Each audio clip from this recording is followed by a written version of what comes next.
So this question that whether God exists or not is really very vague and irrelevant in the sense that we are going to talk about it today. Why? Because see, after all this world, like sometimes after seeing all this world, even after studying sciences at a very high level, then you sometimes, even if you're an atheist, sometimes there are observations which can very rarely be explained. But however, how we perceive God is again very irrelevant and they also seem to be very mythical.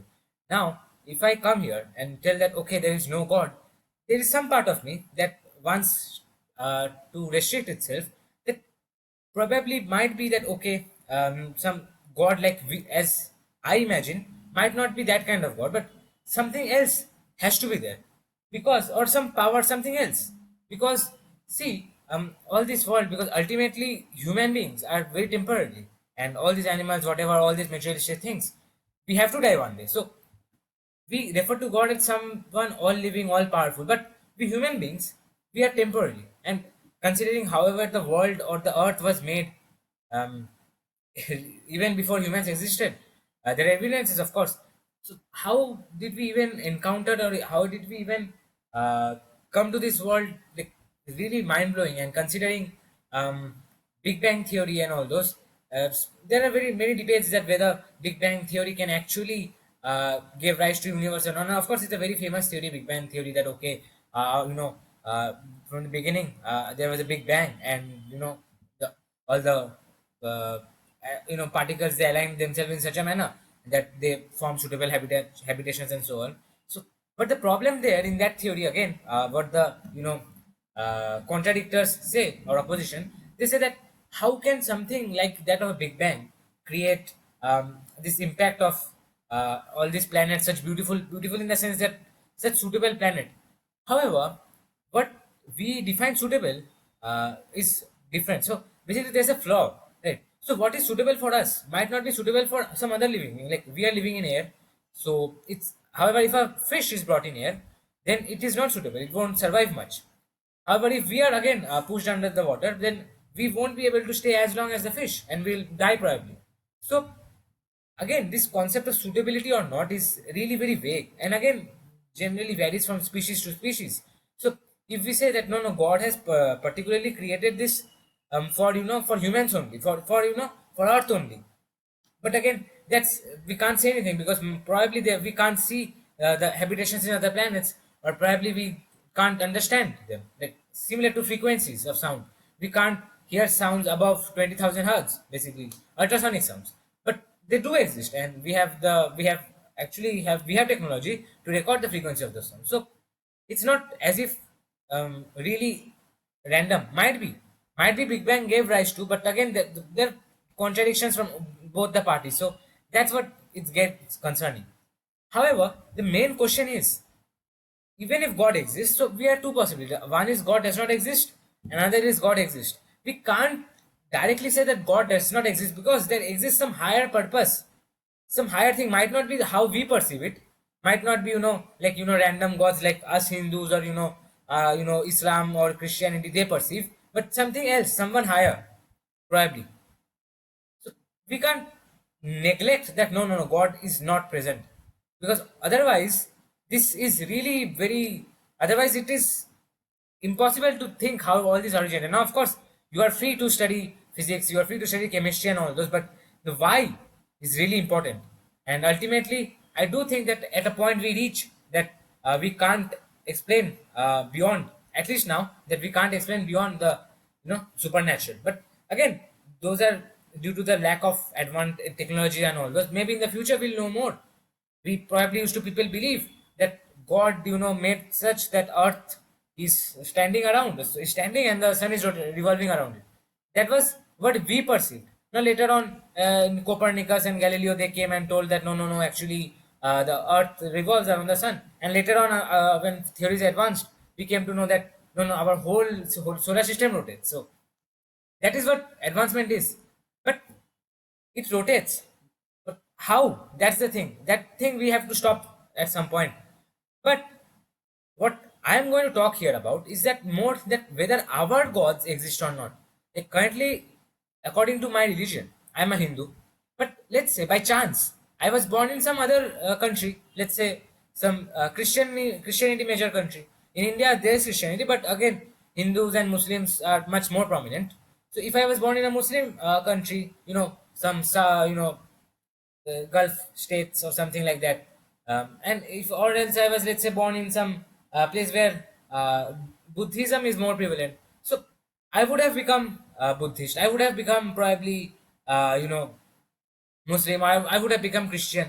So that is a really vague argument that no, I am Christian. So can you understand that this Christian and all those things, those are the world's impositions upon you. They are not yours. You were not told that no, I want to go to India, then I will be born in India, so I have to be Hindu. You were not told that. Even if you are in India, then you can be Christian also, you can be Muslim also. So it's Hindu and Muslim, it's and all this Christian, as a nature as a whole is just senseless because it's just human beliefs. If you were born in other country, then probably that would belief would not have existed. If let's say currently my father worships a lot, and that's why all the spiritual and all these scriptures and all they come to me and I read them. However, let's say you are born in some atheist community, but and no worshipation of God is there. So of course you will not come across this all these books and all, and you can't call yourself religious in that sense or spiritual. But all the other worlds tell no, this is a spiritual person, this is a religious person. So you can't say directly like that. But I do hope that you agree that this is very vague because one time I am here, if I go to other place, I would become, some other religion. So, and of course, there are conversion of religions also. So it's really vague. Religion is not something that we are born with. Ourself, our choice is what we are born with, right? But we did not choose that. No, we have to be in a Hindu household, so we will be Hindu. So that is not ours. That is what the world has imposed upon it. Whatever the world has imposed upon it is fake in the sense that there's so many religions. You can even see like how can it even be possible? So many gods, so many religions. Like, if we do consider superpower, then there has to be one. So many gods, they have different kinds of superpowers. You read the Hindu mythology, you will find Lord Krishna to be supreme, Lord Brahma, and then Lord Shiv, Mahadev, and all the demigods, and their king, basically Lord Indra. And if you go on to similar Muslim or sorry Islam culture, if you go to Bible or sorry Christian culture, then you will find Jesus Christ and all his disciples. And if you go to Greek mythology, then you will find gods like Zeus, Poseidon, Hades, the big three basically. So it's really very intriguing. And also, if you go to religion like European cultures, they also have this some kind of weird kind of gods called incubus and succubus, where they actually attract the female and the male partners and they have sex with them. So that's how we. It's so weird. I mean, I don't know how it came to human mind, but it's really very weird. Can you see that all these imaginations, what we do, is that are just our abstractions of our understanding of the gods, right? So if you see in Hindu mythology, in most of the times we'll see the gods being glorified a lot. Like I mean, they are held very high as if they are very noble. Very yeah, there are cases that where they have acted out of regression or something like that. But in most of the cases, you will see, especially the stories of Lord Krishna and all, you will see that they are very glorifying the god. The superpower that no, he's very great and all those. But if you move on to some other mythologies, like let's say Greek mythology, for example, Greek mythology I did not have much interest in, but suddenly I started reading it, and I did find it interesting in the sense that the Greek mythology was that they showed gods as if, of course, they were powerful. That's no issues, but and also, but they were shown again having human qualities, like what we do. We can't control our lust and all those things. We end up doing all these bad things and all. So they also do the same thing. They have all these children with mortal women, and they end up abandoning it. And we have seen instances where they have showed traits or personality characteristics that no, this will happen. This like anger or fighting and all those. So that is how we understand it.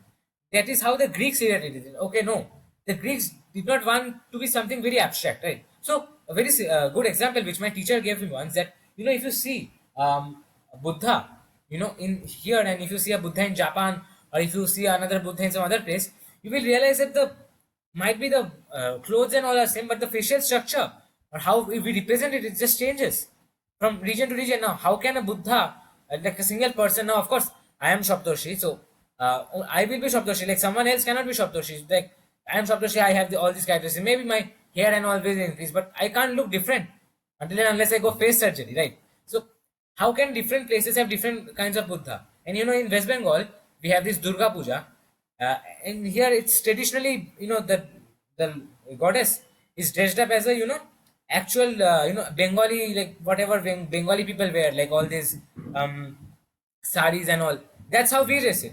Maybe in the West, maybe if they do it, like they will probably dress up Lord this goddess Durga with pants and jeans with sunglasses and all. I read a novel, no, not novel, a comic. Where these gods used to interact with their children in the Ganesh and all those. So, they were all become stylish like modern jeans and all. So similarly, you can, if you read Percy Jackson, then also you would find that the gods they behave as you know as very what can I say, very relatable in the sense that they can be very approachable, right? Not in the sense that they are very abstract or very subtle, very normalistic, like us only, which is really strange. Now, of course, and if we do look at their stories now, they have performed deeds which are incapable of human effort. But again, they have done things also which are very much the human traits, if not. So I hope you do get the point again. So this God and all this, whether we should believe in one, of course we should be at least knowledgeable in that. Okay, might be there is some higher power, because otherwise we are very temporal beings. We can't say that okay, I am God, because what we define God as, someone external, eternal, and all those, but we are not. Might be some people may claim, I have a lot of money, but again that money is just useless, because if you work hard enough, if you, or rather if you can loot people enough, well enough, then you will be rich. So again, that's not something very restricted. So if we are looking for a very restricted God, I think that is really a wrong notion. Now all these uh, Greek gods, they wear different clothes. All these Hindu gods, they wear different clothes.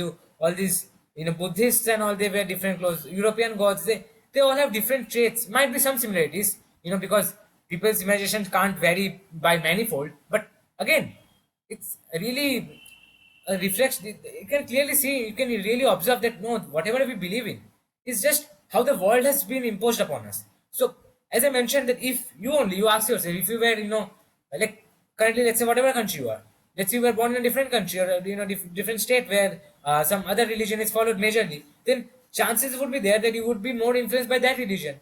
So that is a very vague argument that no, I am of this religion and I disrespect that person from another religion. So the core, we have to understand that we are humans, and all these gods and goddesses, whatever we think, they are in our mind.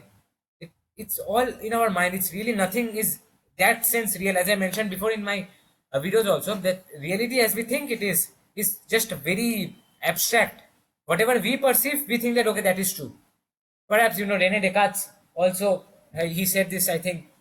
Of course I'm not quoting the exact words, but he said that probably, no, what we see what we understand, and what the world actually is, we do not see.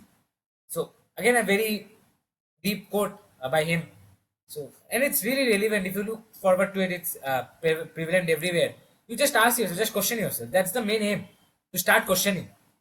Gods is fine. If you believe in God, then I have no issues against that. But are you believing because of the sake of believing, or do you believe because you have something worth believing for? And now people, they ask that why should we read all these Gitas and all these? They're again religion based. No, sir, no. These Gita and all these books like Bible, they are not religion based. They are based on the making the human life better. They are there for upliftment of the human life. Now Krishna is someone whom I can call God. God is someone whom I think is God is someone who can push ourselves to love. Not in this traditional sense that kisses and all those things. No, no, no. That is very fragile. That is very humanistic, very animalistic rather. Not at all human. Someone who teaches us to be human.